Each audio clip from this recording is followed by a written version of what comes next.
Fest në Argjentinë dhe kudo ka tifoz bardhkaltër. Kombëtarja Argentina se ka siguruar kualifikimin në fazën tjetër të Kupës së Botës pas fitores 2-0 ndaj Austrisë, fal një tjetër paraqitje historike të kapitenit Lionel Messi. Ndeshja nisi me emocione të forta për tifozët e Argjentinas. Messi humbi një penallti në pjesën e parë, duke ngritur frikën se Austria mund të përfitonte nga momenti dhe të ndëshkonte kampionët në fuqi.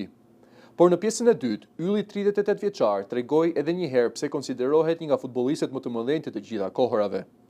Ai realizoi 2 golat e fitores dhe vendosi një rekord të ri në historinë e Kupës së Botës, duke arritur në 17 dhe më pas 18 gola në turne.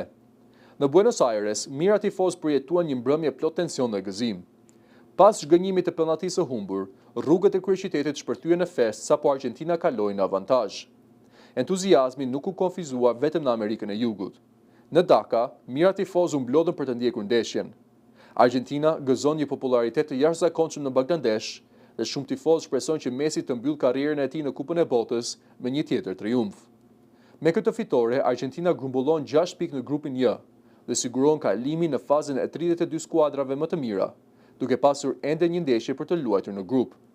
Ndërsa rekordi i ri i Messit po bën e honë në mbar botën, tifozët Argentinas besojnë se kjo mund të jetë një tjetër histori e madhe dhe lavdis për kampionët të fuqi të botës.